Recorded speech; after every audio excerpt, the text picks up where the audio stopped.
So Trish has worked with us quite a bit on GDHR, so it's great that she's one of our 2 teachers who are going to talk about how they use GDHR in their classrooms and in their schools. Trish is currently a Year 1 teacher at Roseworth Primary School in Girraween, and she's been teaching for 4 years, and prior to teaching she was working with the Sexual Assault Resource Centre as an educator in the Respectful Relationships project. Trish has used this experience in her current role, working as a content writer in some of the GDHR materials and as a whole school health coordinator.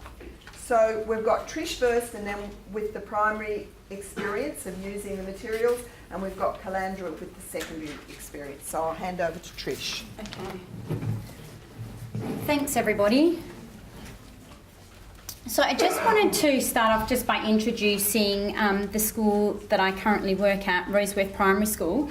Roseworth is an independent primary school. We currently have approximately 360 students from K through to Year 6. Girraween, as I'm sure many of you are aware, is in a low socioeconomic area.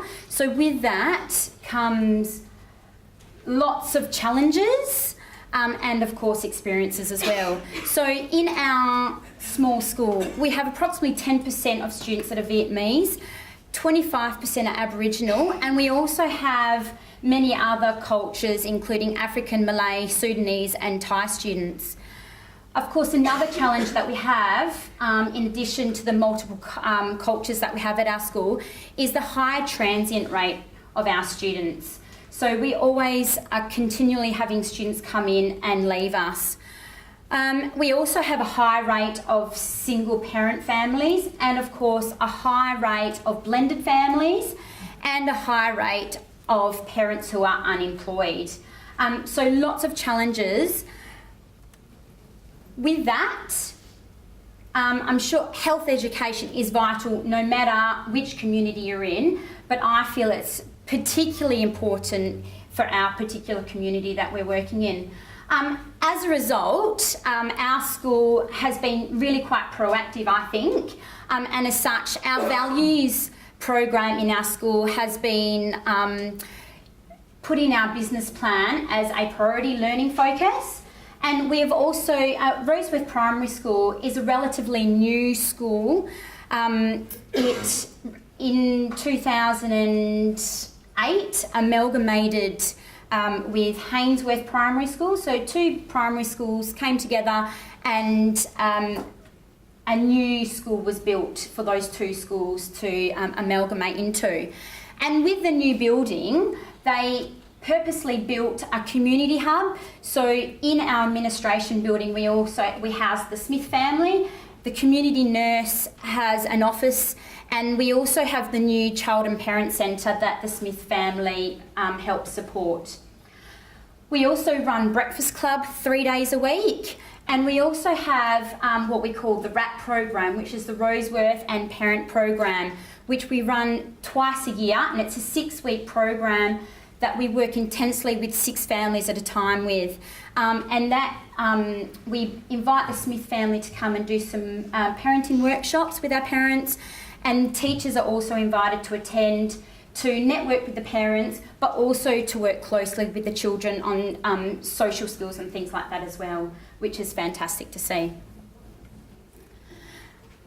My role at the school, besides being Year 1 teacher, I'm also the whole school health coordinator at our school. I think before I was at Roseworth, there probably wasn't a position such as this. But of course, with my experience with the health department, they're like, sure, let's run with this. This is a fantastic opportunity for us, not to just extend our values program in the school, but to extend health as a whole learning area as well. So my role as a whole school health coordinator is to obviously head the health committee, organise and utilise the health budget, which is always nice to have.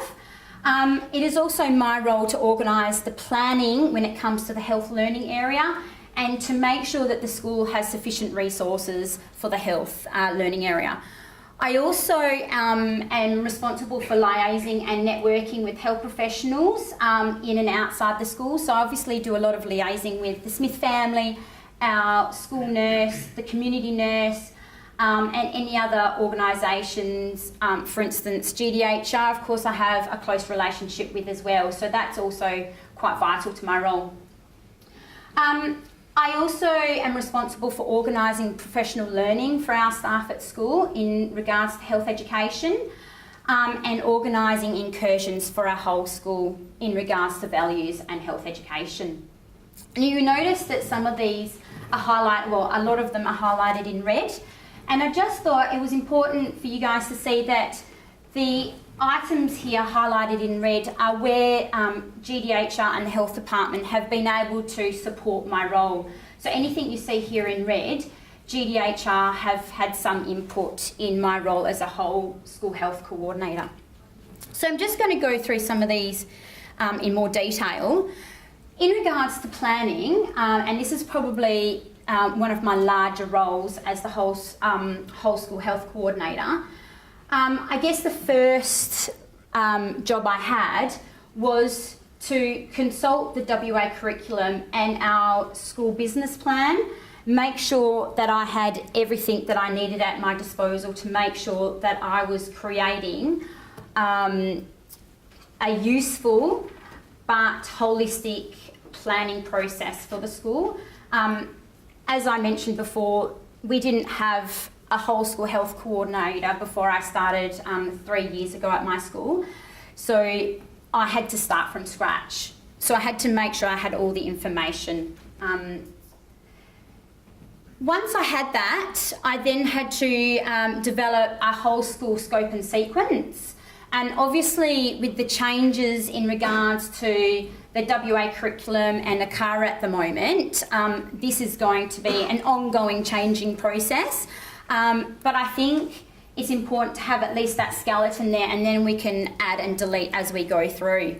So I'm just going to close this off for a second and just show you what my scope and sequence looks like. So just bear with me for a second.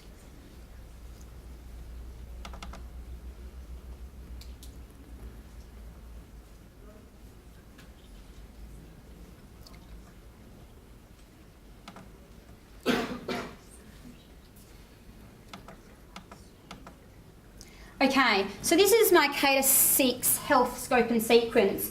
And as you can see here, I've broken it down into the bands, and I've got the focus areas from the WA curriculum as it stands at the moment. Because values is one of our priority learning areas, this is something that as a classroom teacher, we need to make sure we are doing all year, not just for a particular term or a particular unit. So this is something that we need to make sure we cover all the time. And then of course, as per the WA curriculum, there's other things that we need to consider when we're teaching health, safety, nutrition, growth and development, and drug education. And you'll see highlighted in yellow are the components that the GDHR website, as it is at the moment, this is where they can support us. We can access the resources, the learning activities, and all the information we need for those particular components of health as it stands. So as you can see, it's GDHR will help us with probably more than half of health that we need to teach across the year.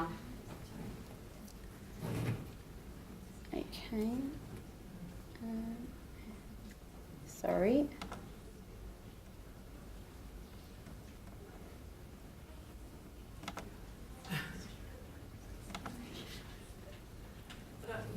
Sure, go for it. Just excuse my ignorance, we're Sure. coming from a high school point of view. Is it compulsory to teach health in primary school? That looks fantastic. Sure. Because we're finding from my own children, the primary school that they go to, but even from year 7s this year, from a show of hands of what kind of health education they've had, we've had a range of, yes, we've done all of this, or no, we've covered none of this Sure. kind of thing. So is it compulsory in primary school or not? My answer may not be 100% correct, but my belief is that it's not compulsory, but it is certainly encouraged to teach certain aspects of it. And obviously, you will need to go back to your school business plan because your principal will determine what extent health needs to be taught in your particular school, whether it be primary or secondary. Okay, so once you've got your scope and sequence, whether it be for a whole school or just your year group, we can then map the GDHR to the scope and sequence. So I'm just going to open up another document now to show you how I've actually broken that particular scope and sequence down into the focus areas and then applied GDHR to that. So I'm going to show you one of those documents. So as you can see here, I've actually got a scope and sequence document for each of those focus areas. So there's a safety one, growth and development, wellness. I'm just going to show you the wellness one because obviously that's where GDHR actually contributes mostly to my scope and sequence. So this is the wellness scope and sequence, and once again I've got the bands across the top, so it's easier for when I've made these documents accessible to all the staff at our school through Connect. So then all they need to do is go to our health library on Connect. They can then open up these documents and then they can have a look to what year group they're teaching and just scroll down. And if you have a look, these are hyperlinked straight to the GDHR website. So the teachers actually don't have to do a lot of research. They've got a bit of a background of what the activity or the learning content is about, and this is, hope there's no copyright issues here, cut straight from GDHR website, and the resources that teachers need to have at hand to do that learning activity are listed here as well. But obviously, if they need more information about the certain learning activities in that, they can click that and that'll take them straight through to that activity, okay, at the GDHR website and give them anything that they need. And obviously, some of the learning activities on GDHR are quite lengthy and could be used over 3 or 4 different lessons. So then if we could print it out, we could give it to the relief teacher like I did today and make sure that they've got the worksheets that are attached to that as well and they can just run with it, okay? So it's pretty straightforward. So what I'll also show you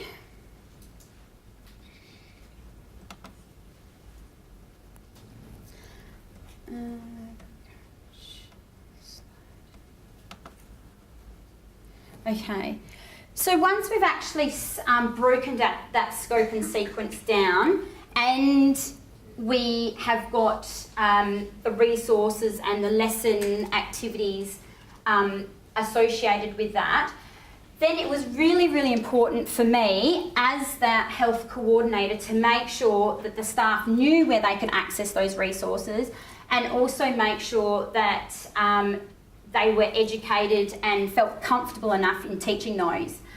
So at the beginning of this year, the principal at my school said, no worries, run with it, that's fantastic. So she's given me a couple of hour session in those PDs that we have at the beginning of the year, and I was able to go through all of this documentation that I've just shown you, obviously in more detail, but I also ran a couple of activities with them and also had a bit of a discussion time so they could get into their year groups, have a bit of a chat about how they could actually incorporate these activities and obviously activities from other resources as well into their teaching of health education.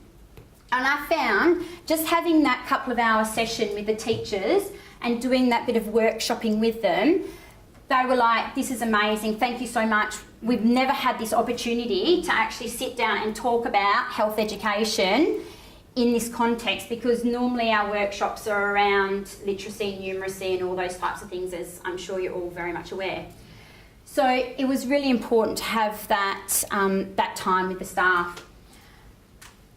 What I've also found useful, as I've mentioned before, is having Connect at our disposal, having that online community not only a place that we can put all of these resources and documents on, but obviously it provides us with that opportunity to have like an online chat as well. So if I've got a staff member over teaching year 5, 6 and puberty, menstruation, Trish, help me out here, I'm not sure where to go to, feeling really uncomfortable about this.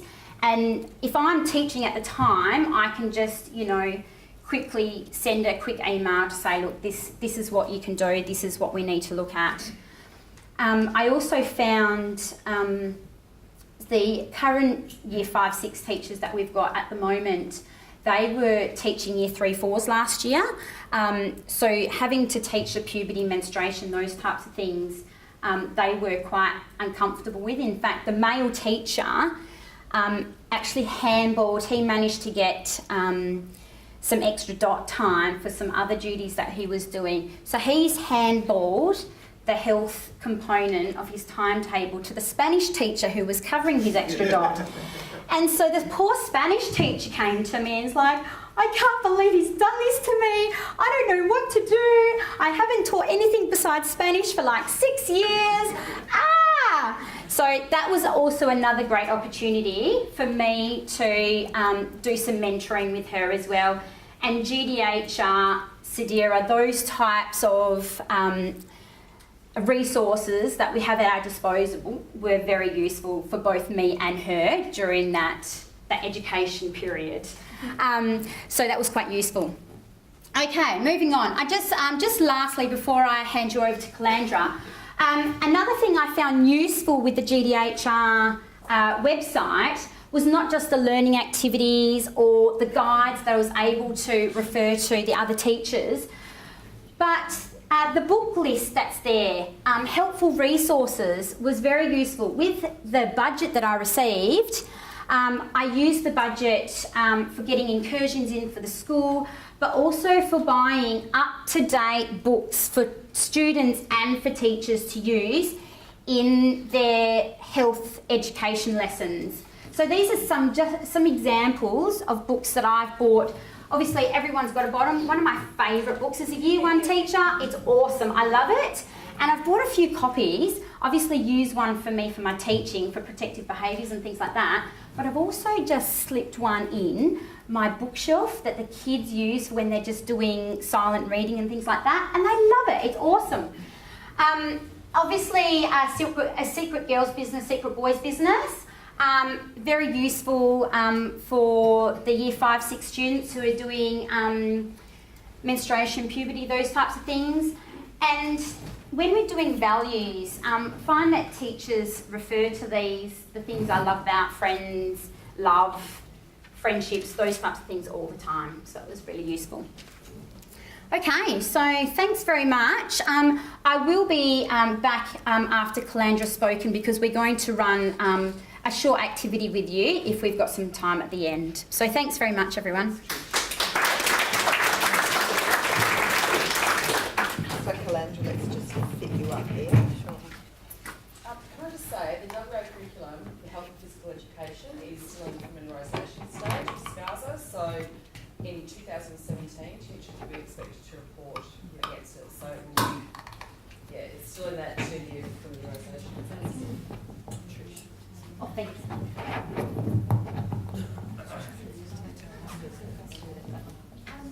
You're talking about Spanish teacher. Does that mean that you only teach it once a week? Is it integrated across the week as well? What's that, health? Yeah, just one. Well, it's up to the teacher. It's up to the teacher and where the timetable set out. But because the Spanish teacher was given this particular extra dot to relieve the classroom teacher, that particular class obviously had health at a dedicated time slot, just like a high school would be. But for me, having my own classroom, my kids get health all the time. I integrate into my literacy, my maths and everything. One of the pictures that I actually had on the on the slide was of my students doing some measuring, and I got them to measure fruit and compare the difference with fruit and things like that. So I managed to bring in my nutrition in with that as well. So. these are our champions. I'm sure there's several of you out there the same too. But Calandra Smith from Butler College is an experienced and enthusiastic physical and health educator. And she's taught health in to a diverse range of students at Ocean Reef High School, Kinross College and schools in the UK. She's currently at Butler College and she's the health coordinator and manages 7 teachers in the learning area. Calandra's been instrumental in the development of the Relate pilot program designed and designed by Sexual Health and Relationships WA. Thank you, Calandra. Cool, thank you. So I'm just going to touch on Butler College. We're only 3 years old, so we've only got 7 to 10 at the moment, and we'll progress to Year 12s in the next 2 years. And we cater for students with diverse needs. So we have 8 specialist classes, and some of those students have, extremely high needs, and we also have another 4 classes that have high functioning students and also move in and out of the mainstream classes as well. At the moment, as you can see, we've got nearly 1,200 students on our books, and that's going to increase to about 2,000 in 2 years' time. So we're massive, and we're only going to get bigger. At the moment, we have 8 health and phys ed teachers. Again, that's going to increase next year as well. And we have 2 to 4 cross-curricular. So some people are teaching maths and phys ed and health, and some teachers are coming from home ec or the specialist programs and have to for their teaching load, are given health classes as well. So that could be anywhere from 7 to 10 health as well. I've got some time allocated in the high school, so I get 1 to 2 hours a week, depending if I have to pick up relief, and that gives me time to create the programs and student workbooks that students have to purchase from the front office, order resources, download resources, and make sure that's all available for the teachers that are teaching. And then if we've got outside agencies coming in, that's my time to book those people and discuss if I need to with other teachers delivering the programs. I'm also allocated another hour or 2 hours working with the student services team, and we're actually looking at or developing our student wellbeing policy. And we this year will have worked with the Telethon Institute and Beyond Bullying, which is looking at the social and emotional wellbeing of students. It's a survey and seeing how they feel, and that is then hopefully going to reduce or give us some feedback. We haven't got it yet. It's a two-year process at the moment, as to if we are meeting their requirements and feeling safe at school. And we're also linked with the Middle Years Development Instrument, which is all the Year 7s did a wellbeing survey in regards to how safe they feel at school and also at home. And we haven't got those results yet, but that will be inbuilt into our wellbeing policy, and then affect some of the programs that we'll deliver in health.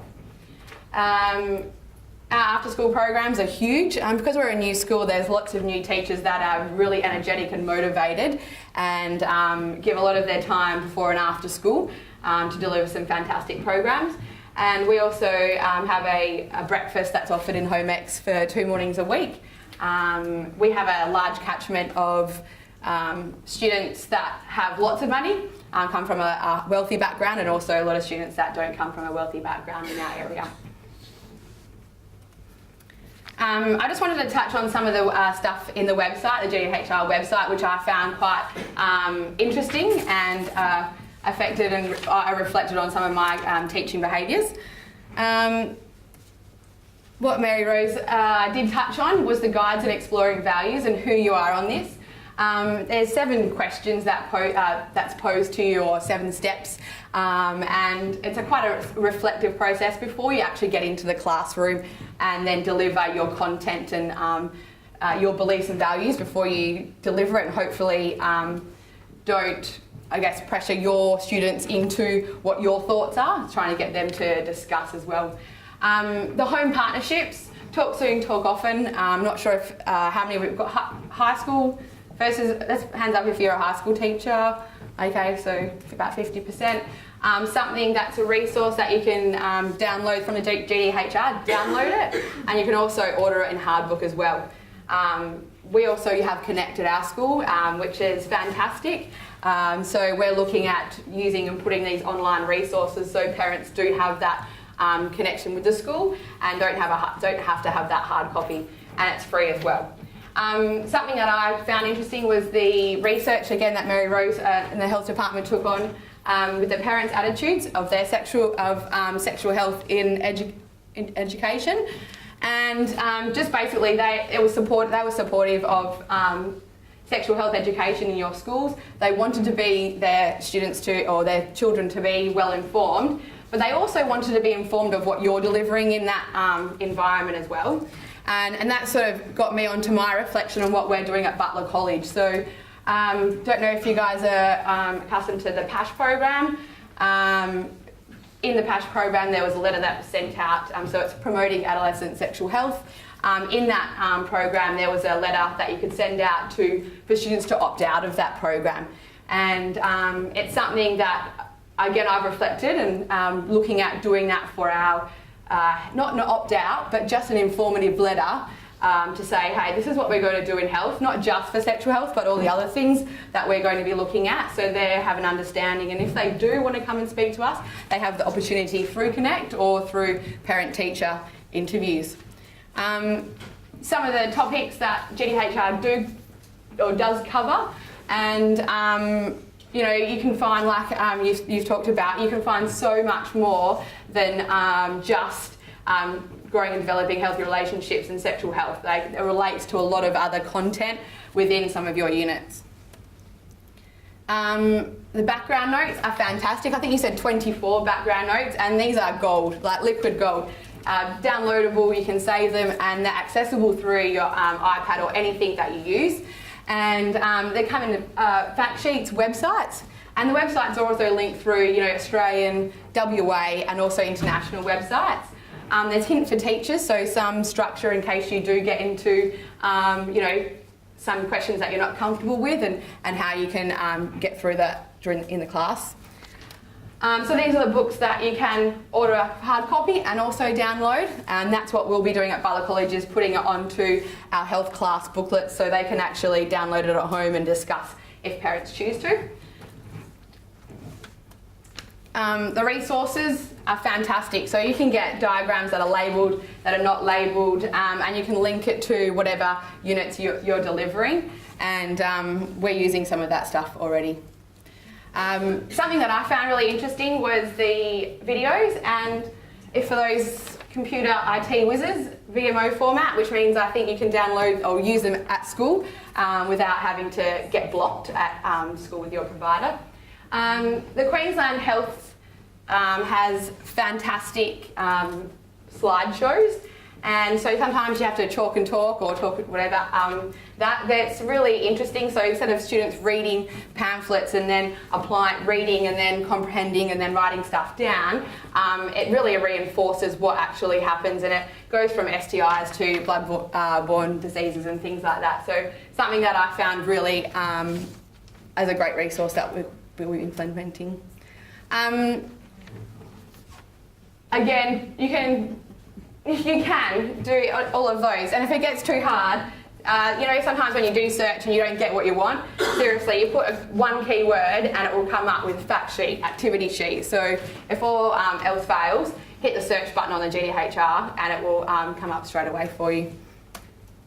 I'm just going to delve into Year 10 Health Program, and this will be it's in the draft at the moment. I haven't taken it back to the health teachers as yet, but in a high school environment, we have a range of teachers that might teach Year 7 Health and then Year 10 Health, depending on what the line is.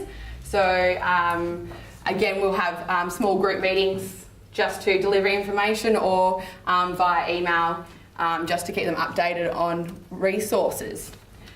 So this is our draft one for 2016. As you can see, GDHR can, you can take activities and implement it into whatever you've already got. So you don't have to have a complete change of program for what you have at the moment. With the Relate program, so at Ocean Reef I was working with Sexual Reproductive Health WA, and some of those activities we've implemented in our school already. So I haven't changed it because the teachers are already familiar with that activity. However, there are GDHR activities linked to those outcomes. So appropriate terminology, define gender and sex. You can find that on GDHR. But like I said, my teachers are already knowledgeable in one of these activities, not going to change it too much. As you can see, I've got Relate, GDHR, what the content is, and this is what's in the front of the workbook for students as well as teachers. And so on our shared drive, in Year 10 Health, it will be respectful relationships and sexual health in that folder, lesson 1, and it will have all that information, group agreements, lesson plans, lesson activities, so teachers can download that or access it during class time. We do cover STIs and again, sexual risk taking and strategies to reduce negative consequences. And I'm just going to open up one of the units for sexual consent and the law, and how I would deliver this, or how we are going to deliver it in at Butler next year. So I've just copied and pasted the GDHR activity sheet from what it would look like. Okay, so I'll have that downloaded in a shared folder for the teachers. In our books, so for workbooks, because I have, might have between 8 and 12 teachers that I have to work with that have to deliver that unit. Sometimes some of those teachers aren't educated in delivering this kind of topic. So to make them feel comfortable, if they can't, or feel uncomfortable looking at class discussions, this is going to assist them to do it. So as much as the workbook's there and there's lots of questions and writing, they don't have to deliver it that way. Okay, I certainly won't be, and again, it will depend on the dynamics of the class as well, as to if you might need to do some discussion then writing, or leave the writing all out.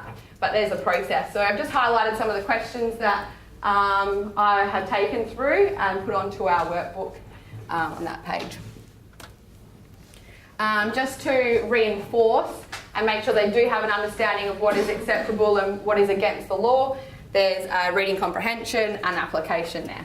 Okay. Again, teachers might not put that on the board, might just throw this up, hand a pamphlet out, have a discussion. Okay. But again, it's in a workbook, so it is there for relief teachers as well as those teachers that don't feel that comfortable. So the scenarios, I would print this out and laminate them in nice big A3 sheets. Okay. Do it once, do it well, don't have to come back to it again. However, I've also got a workbook sheet that has the questions, the scenario, then it has the questions. So you can do that in small groups, pairs and partners, get them to write it down as well, and then you can have a whole class discussion. And that's all for me. Is there any questions in regards to... No? Cool. Have you got any questions, either Trish or Palandra? Are you working in your networks of the schools that are in your area to promote health education as well? No, that was just posed to me prior to that, but it's something that I would like to do, yes. So to see the understanding of, I think your question was there, what's being taught in the health programs in our primary schools, to then develop that and have that understanding. But yeah, we get a variety of answers again from all the students having touched on one topic but not on another. Evaluation of the students too after you've done your course to see, what they took out of it, what was appropriate, what they not as yet. students. Yeah.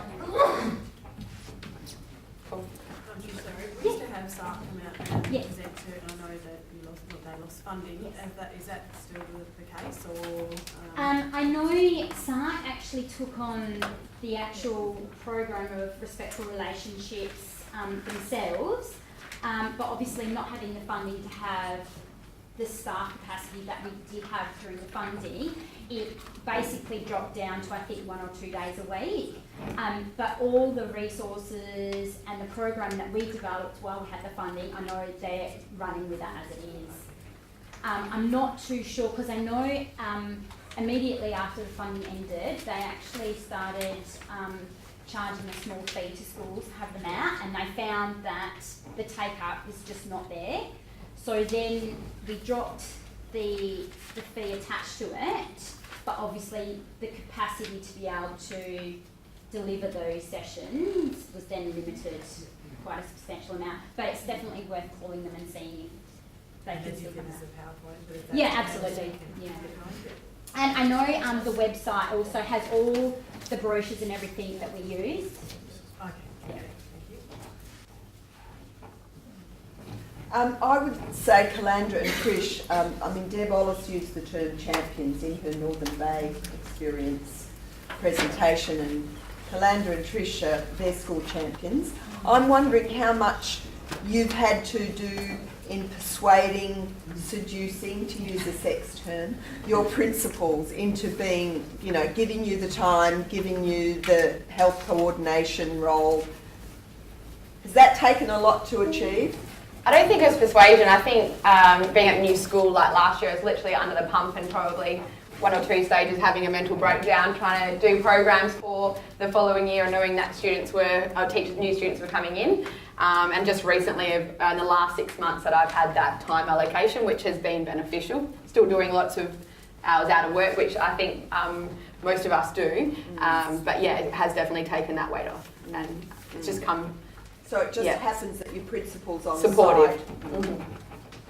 Trish? Oh, me. I've been very fortunate that I've recently had a change of principal, but prior to that, our deputy was acting principal, and she was a phys ed teacher in her prior life, so that was very beneficial for me. And when she employed me and saw that my previous career was with the health department, she was very much supportive and encouraging of me to run with the health in the school. So I was very fortunate, very fortunate. I wonder if anyone in the room's got any observations to make about that, you know, the ability to have a health coordinator to work across and get the time and be given the resources to be able to do that. Just Go ahead, you go first. There's someone at the back. well, I was just going to ask about looking to the future. I mean, obviously, health and phys ed are going to be assessed as the one subject, Sure. so balancing everything out to fit everything in. You've been pretty fortunate, because I know most primary schools, in particular, health is usually put by the wayside. And Yes. That's where the time struggle is. But are you looking how you're going to balance between grading the two together? To be honest, we actually haven't had that conversation as yet, because when it comes to reporting, we're still having to report against the old WA curriculum, so they currently are still separate, and we do have a full-time phys ed teacher, so he does the phys ed box, and obviously health being in a normal generalist teacher load, then we obviously assess according to health. But we are going to have to start having those conversations.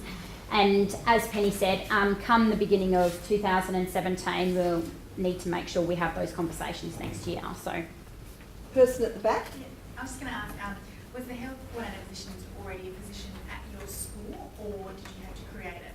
Like, what did you think of the school?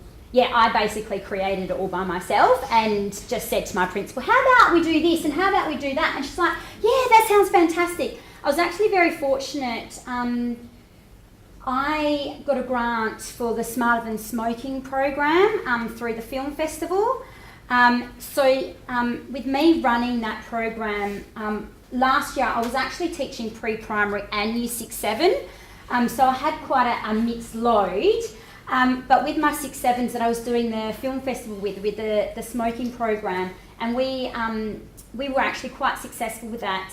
And the students really got engaged with the program, and I was working really closely with the other Year 6-7 teachers. There was 4 of us. And we ended up winning the program. So there was quite a lot of hype at the school around that particular program, and a lot of media attention as well. So I think I was probably really quite beneficial with that attention as well. And of course, with the success of that Smarter Than Smoking program, my then principal said, look, you need to just run with this, you need to do this, and here's the health budget while you're at it.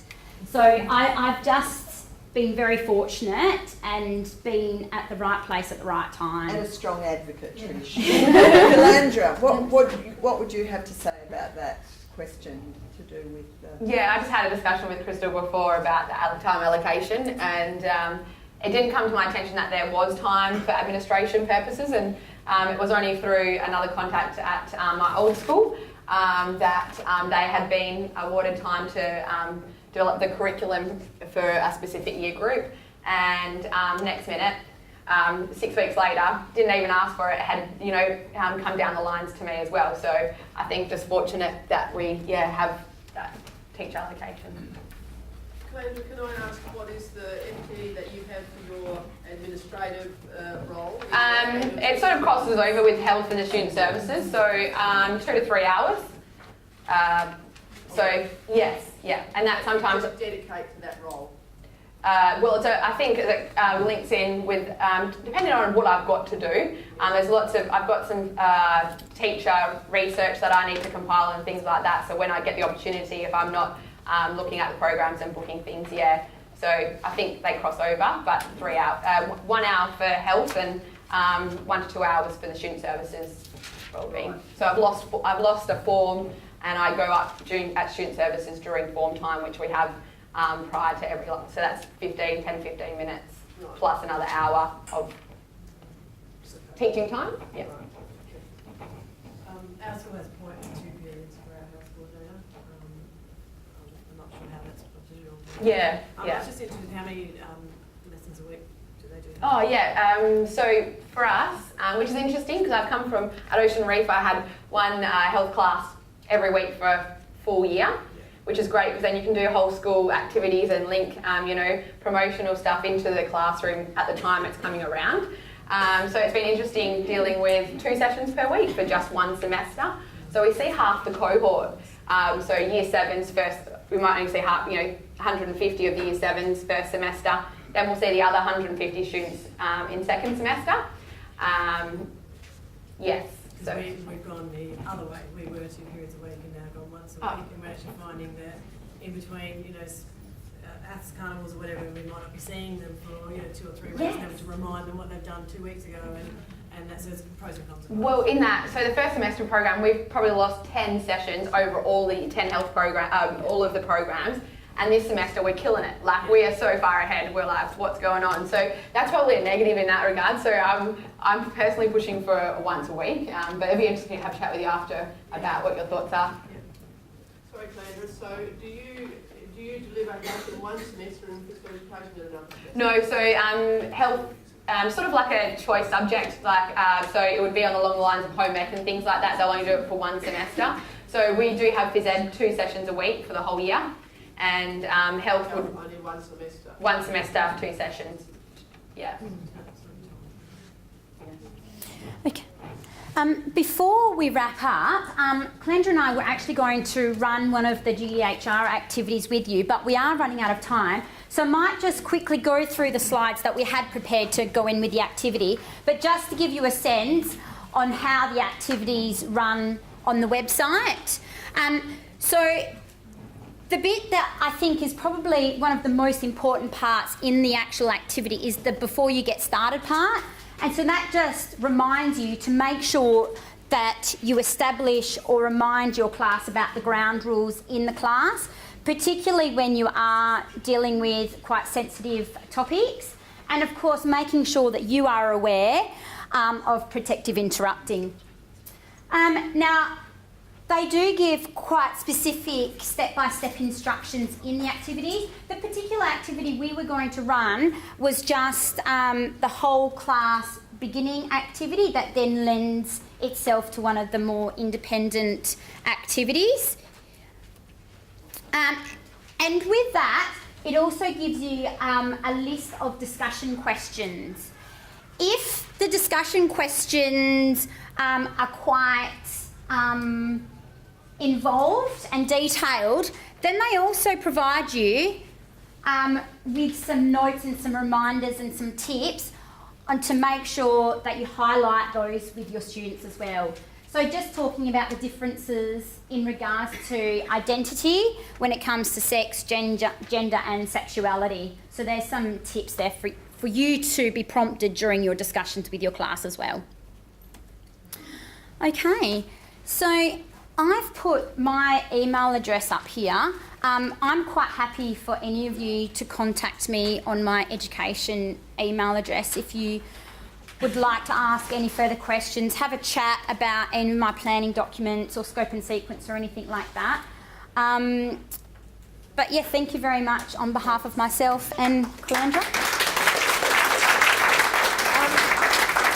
I think both Calandra and Trish are perfect examples of the kind of challenge that Lisa Bastian threw out to you at the beginning, that in 2 years' time, we would like other educators to be up here presenting their work, what programs they've taken on, challenges and so on. So here's a great example for you of the sort of things that we would be very keen to involve in future symposiums.